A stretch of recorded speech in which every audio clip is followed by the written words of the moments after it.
Hi, hello, namaskar, Jai Jagannath. Welcome and welcome back to my YouTube channel, Sona's World. ଆଜି ମାନେ ମୋ ତଣ୍ଟି ସେବେଠୁ ଥଣ୍ଡା ହେଇଥିଲା ଏପର୍ଯ୍ୟନ୍ତ ମୋ ତଣ୍ଟି କ୍ଲିଅର୍ ହେଉନି। କ'ଣ କରିବି ନିଜେ ବି ଜାଣିପାରୁନି। ଛାଡ଼ନ୍ତୁ, ଚାଲନ୍ତୁ ଯିବା ଆମର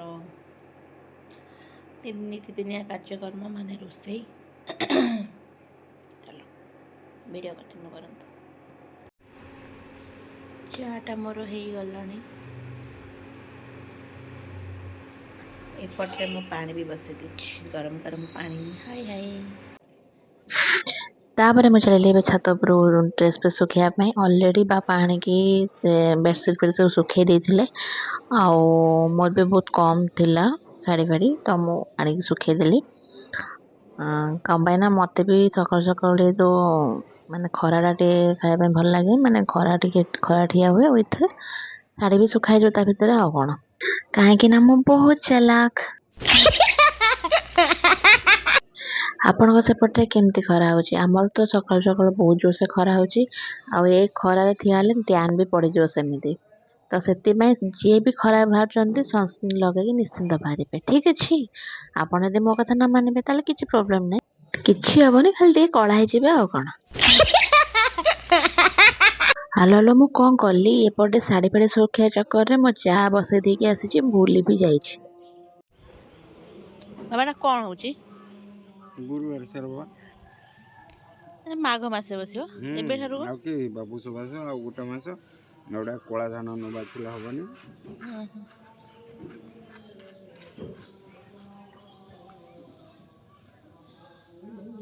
ଯାଏ ଚା ବସେଇ ଦେଇକି ଆସିଛି। ଆମର ଏଥର ମାର୍ଗଶିର ମାସରେ ମାଣ ବସିନଥିଲା, ସେଥିପାଇଁ ଆମର ମାଘ ମାସରେ ବସିବ ମାଣ। ତାପରେ ସ୍ୱାମୀକି ଦେଲି ମୁଁ ଚା, ତାପରେ ମୋର ଟିକେ ଚା ପିଆ ପିଇ ହେଲା।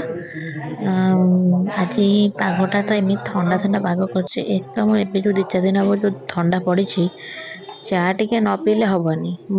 ମୋ ତ ଏମିତି ତ ଖରା ଦିନେ ବି 2-3 ଥର ହେଇଯାଏ, ଆଉ ଶୀତ ଦିନେ ଆଉ 3 ଥର ଖଣ୍ଡେ ବଢ଼ି ଯାଉଛି ଆଉ। ତାପରେ ଆମର ଷ୍ଟାର୍ଟ ହେଇଗଲା ଏବେ ବ୍ରେକଫାଷ୍ଟର ଟାଇମ୍।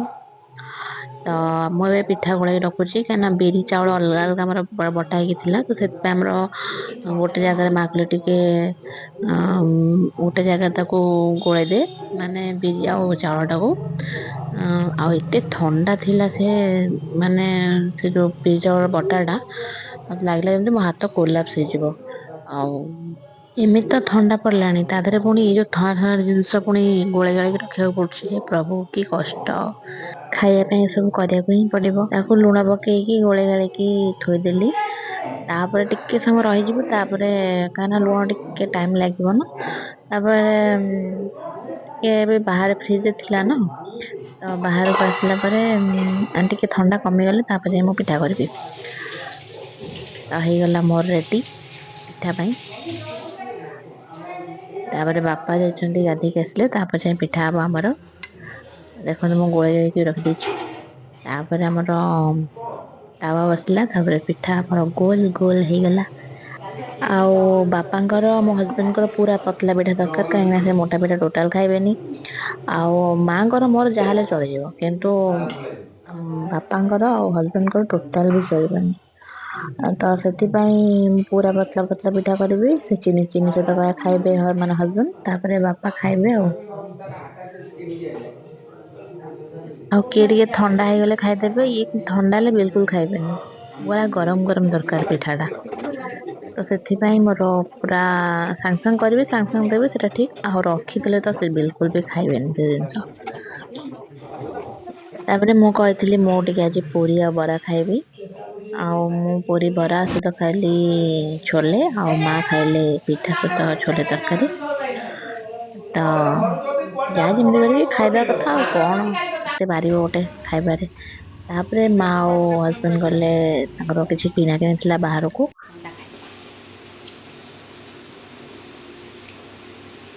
ବହୁତ ପାଟି ଅଛି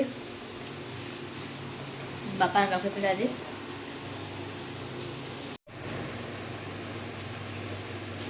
ଏସବୁ କଟା ହେଇ ଥୁଆ ହେଇଛି ଅଲରେଡ଼ି, ତା ଦେହରୁ ଅଧା ଖିଆ ହେଇସାରିଲାଣି। ଆଉ ମୁଁ ଏବେ ଖାଉଛି ଆଉ।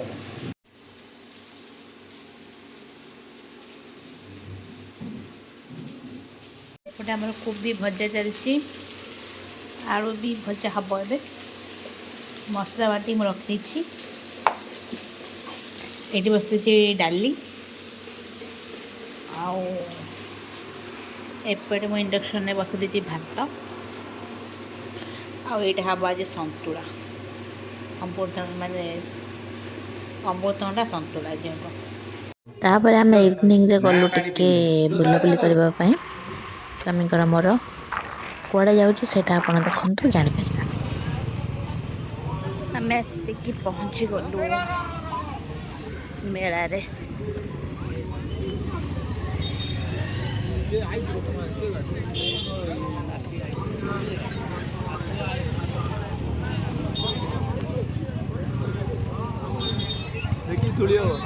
बढ़िया है तो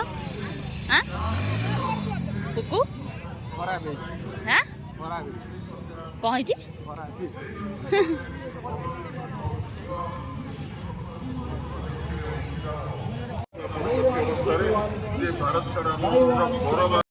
Buy one get one free. Buy one get one free. गोटे किଣିଲେ ଗୋଟିଏ ପାଉଛନ୍ତି ପୁରା ମାଗଣାରେ। ଆସନ୍ତୁ ମାମାନେ ମାଉସୀମାନେ ଭାଇମାନେ ଭଉଣୀମାନେ ଆସନ୍ତୁ ସାଙ୍ଗମାନେ ଆମ ଆଇସ୍କ୍ରିମ ଷ୍ଟୋର ପାଖକୁ ଆସନ୍ତୁ। तापर आम आसिक पहुँची गलु मोमो स्टल पाखे स्वामी कहले टिके ट्राए करवा सब जिनसटा से फास्ट खाइलु मोमो टेस्टा अलमोस्ट थिला ठीक ठाक चलिबो जेहेतु गरम थिला खाई भी हो गला तापर आसिलु मथुरा केक पाखक तो स्वामी आनले चार्टा मत एक्चुअली एत भल लगे कि स्वामी को भल लगे तो से खाइले तो मु गोटे खाईदेली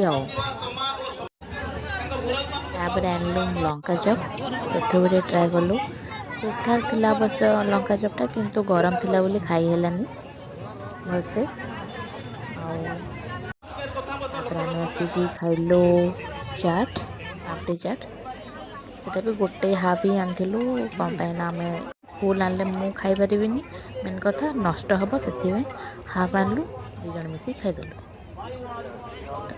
तथापि टेस्ट ठीक ठाक माने बहुत भल भी थिला कहबिन ठीक ठाक बोली भल थिला आउ फास्ट टाइम आसे जगह को आगुरी के आसी नी तापर आम खाइलु गोटे आइसक्रीम मो छोट बड़ कथा भारी मन पड़ा तो मुझे कहली ये आइसक्रीम मु खाइबी तो हजबैंड कहले हो ठीक अच्छे तू खा कि मुझे खाइबिनी तो मत कहीं मत चेरी एक्चुअली बहुत पसंद से मु छोट बड़े सब चाहूँ चेरी खाईदेवी आगे माने भाई कि सांग फांग जहाँ भी सारे खाऊबी आगे से चेरी के समस्त खाई दे थाए से मुझे चेरी की खाइली जहाँ मत बहुत भल लगे ये जगह को आसिकी तो मुझे मना करी केवल ठंडा पाई हजबैंड कहले ना ना चाल देखिए भल लगे से बुलिक आसबू तो भल भी लगे मत बहुत यहाँ थिला बरी लोक महोत्सव जोटा मत बहुत भल लगे भिडियो ये रखुची रही जय जगन्नाथ देखा नेक्स्ट ब्लॉग रे आपण सपोर्ट मत निया दरकार प्लीज सपोर्ट करेंगे